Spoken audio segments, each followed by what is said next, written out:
You're listening to the Chicago Audible Podcast, changing up the way Bears fans stay up to date on their favorite team since 2015. Now get ready, because it's time to bear down.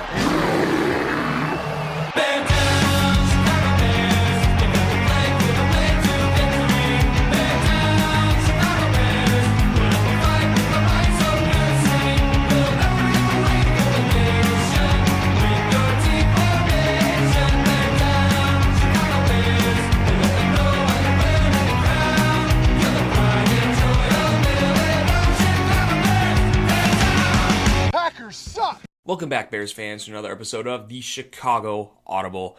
I'm your host for today, William Ingalls, and if you're hearing my voice, that means it's time for some matchups, which means it's time for some real NFL football, a day we've all been waiting for a long time. I was at that playoff game against the Eagles, and I've been waiting every day since to get that taste out of my mouth and renew our chase to another Super Bowl title.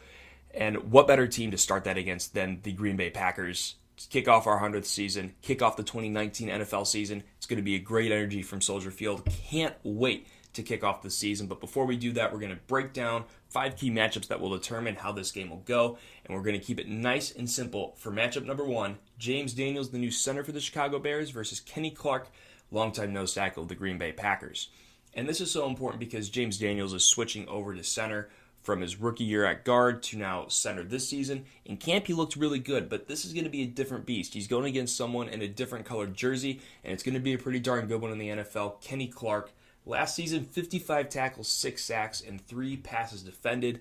That's a pretty loaded stat total for a nose tackle, someone who's usually just a person to clog up 2 guys, try to be a 2-gap player, which he's generally very good at, but he not only does that, but he makes plays, he creates tackles, he pass rushes, he even pushes so far back into the offensive backfield that he's getting passes defended.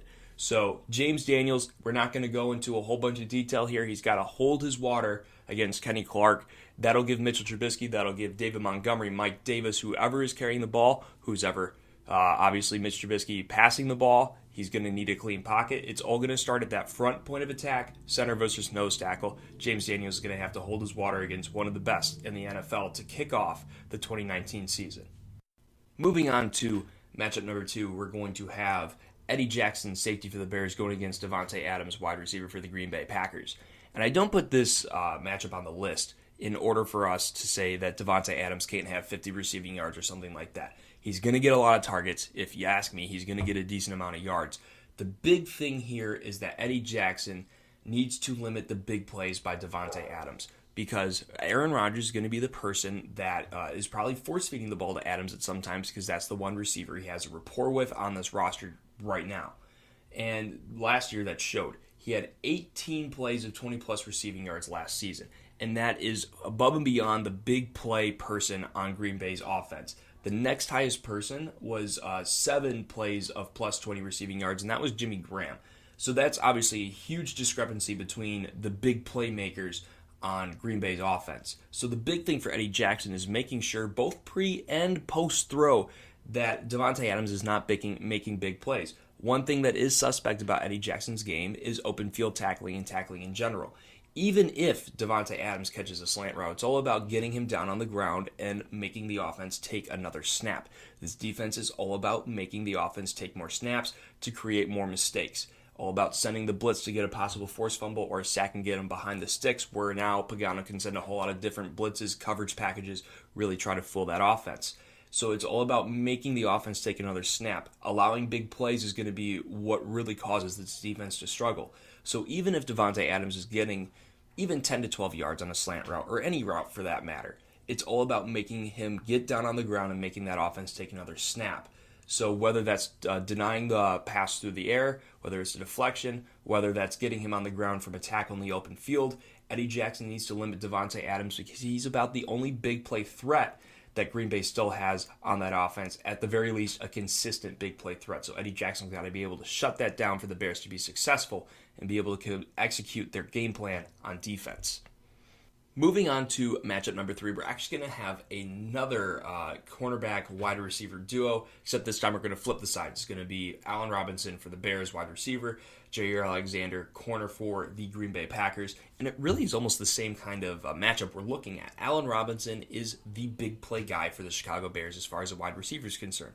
Obviously, we have dynamic athletes like now David Montgomery, Tariq Cohen, even Taylor Gabriel, who can take short gains or short plays and create them into big gains. But when it comes to downfield threats, Gabriel to an extent can do this, but Allen Robinson's the real consistent deep play threat on the Chicago offense.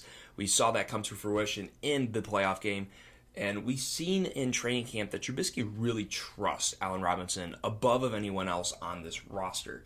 So he's going to need to get open a lot more, and he's going to need to provide Trubisky that security blanket more or less. I have written down here, it's time to be the DeAndre Hopkins. It's time to be the Julio Jones for this team. It's time for him to develop into that upper echelon of receiver. He has the physical tools to do it. Now he's healthy. Now he has a connection with his quarterback. Now it's time to execute. It's time to get open. It's time to make those wild plays for his quarterback. He's going to be going against the best corner that Green Bay has, of course. Jair Alexander had a very good rookie year, 11 passes defended, which led the team. He has some pretty solid coverage skills. We're going to see how he develops into year two, whether he's going to pop in his second year or whether he's going to have a sophomore slump. He's going to have a great test to prove whether or not that happens. Mike Pettine's going to be testing him, putting him in on island a lot like Pagano. Pettine is a big blitzer. He comes from that Rex Ryan idea of the more blitzes, the better. So Alexander and Robinson are going to be matched up one-on-one for quite a few situations in Thursday's game, if you ask me. Or at the very least, there's going to be a while until the safety's going to be over to give Alexander help. So much like Eddie Jackson versus Devontae Adams, it's going to be up to Jair Alexander to try to hold down Allen Robinson. It's going to be up to Allen Robinson to make sure he can make plays for Trubisky on Thursday. On to matchup number 4, we're going to go back to Chicago's defense, and it's going to be Leonard Floyd, outside linebacker, edge rusher, versus Brian Bulaga, right tackle for the Green Bay Packers. And to be quite honest here, it's not about Bulaga at all. We're really not even going to talk about him in this segment. It's about Leonard Floyd getting results. We saw him get a little bit of an uptick in pressures. We know he's had the physical tools to be able to get sacks in the NFL. We know he has the physical tools to be able to put a rush on people in the NFL. And now he has Khalil Mack on the other side. And we know exactly what Khalil Mack is going to do. He's going to take 2 to 3 people out of every single blocking scheme that Green Bay comes up with. Now it's time for Leonard Floyd to deliver. You can say last year in this game, week 1, yeah, he had the hand issue that slowed him down a little bit. But it's time. The excuses are gone. He is coming into the season healthy. Khalil Mack is coming into the season not only healthy, but now trained and ready for the start of the NFL season. He came in probably a little bit out of shape for week 1 last season. There's no more excuses for Leonard Floyd. We know what Mack will do. We know what Hicks will do. We know what Roquan Smith will do whenever he's sent on a blitz. It's time for Leonard Floyd to come in and make those splash plays. It's time for him to make his impact on this game known. And that's why it's really important for him to be able to get some numbers on the board for the Chicago Bears in this game. Really make both sides of the offensive line for Green Bay struggle in this game, because we know Mac's going to put the pressure on. It's about time that we have another rusher that's going to put punishment on that other side of the line too. And now to matchup number 5, we're going to be seeing an old friend here. And for those of you who forgot, matchup number 5 is our game breaker, which is the most important matchup of the week. This is going to be the one that has the single most impact in determining the game. And here I have quarterback Mitchell Trubisky versus safety Adrian Amos, former safety of the Bears, as it was much told throughout the offseason going to the Green Bay Packers. A lot of discussion over whether the Bears run the exchange between getting Clinton Dix, or whether the Green Bay Packers won by not having Clinton Dix and now getting Adrian Amos. A lot of those answers people think will be answered on Thursday, but the matchup for me here is Trubisky recognizing where Adrian Amos is on the field at all times. I think Mike Pettine is going to see Adrian Amos as kind of that rover type of safety to where he can move him anywhere. Adrian Amos is effective towards the line of scrimmage. He's a very good tackler, as we watched throughout his years in Chicago. He's not bad in pass defense. He's just not quite the ball hawk that Eddie Jackson is. But I think Adrian Amos is the safety that Mike Pettine feels he can move anywhere on the field. So the big thing for Mitchell Trubisky is recognizing where Adrian Amos is on the field at all times, whether that's a tell whether they're going to be blitzing, whether that's a tell that they're only going to have single high safety help, which is big when we talked about Allen Robinson, big plays down the field. If you have single high safety help, now you're going to be able to get a larger window to fit that ball in on a fade route or on a go route. So recognizing where Amos is on the field is going to be the paramount piece of this matchup. And we know Amos is someone who knows how Trubisky plays the game. He's seen him for a couple years now.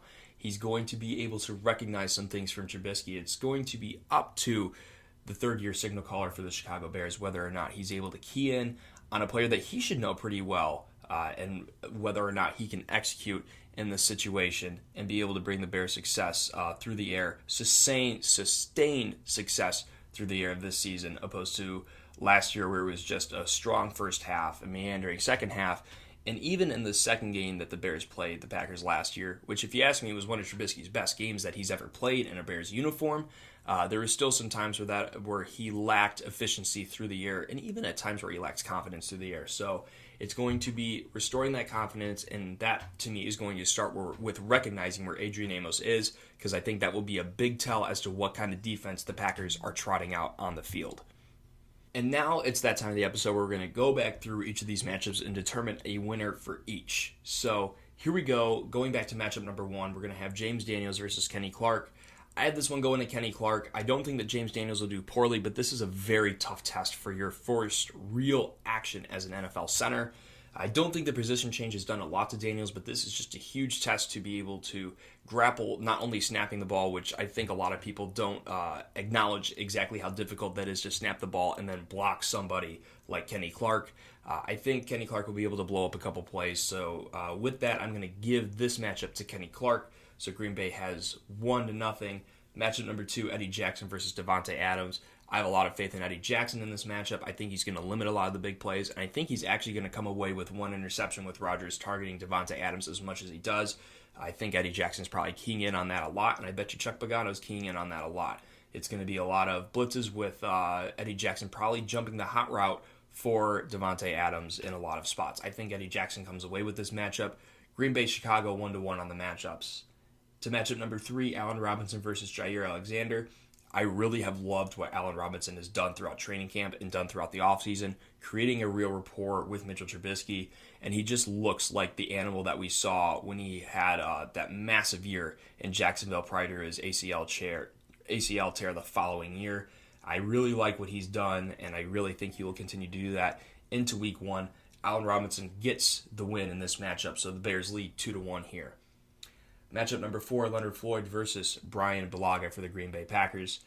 Until I see Floyd consistently put pressure on the quarterback and really create results, I can't believe in him to this point. I think he's, again, going to kind of be a non-factor, not create a lot of big plays for the Chicago Bears. So this matchup, by de facto, goes to Brian Bulaga.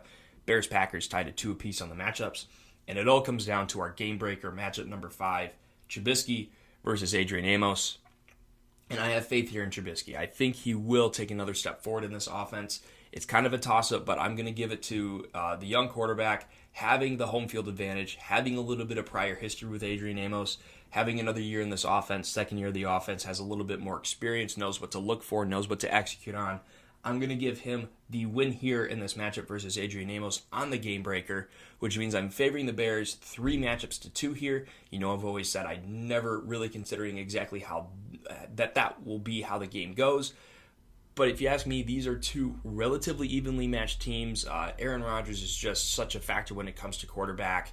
I think the Bears overall have a more talented roster, but it might just come down to having something like home field advantage, which is making the Packers' communication a little bit hitched up.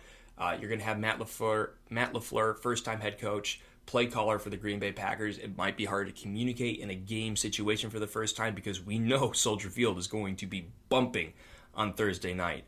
So it might just come down to the home field advantage, which is a big reason why I gave Trubisky that game-breaker win. But overall, 3-2 will be a fantastic game to watch. Will be one heck of a way to kick off the NFL season. I will actually be down in Chicago for that game on Thursday. My news station that I work for, which I guess I'll go off on a little personal tangent here. A lot of the reason why you haven't heard me on the show as much or writing as much is because I've accepted a position with the NBC affiliate TV station in Rockford, Illinois. WREX. I've had a great time working with them.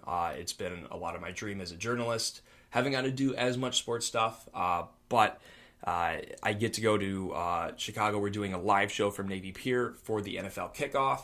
And then we're going to do part of the 10 o'clock show with all of our personalities at Soldier Field. So our sports guys will be at Soldier Field for 4, 5, and 6.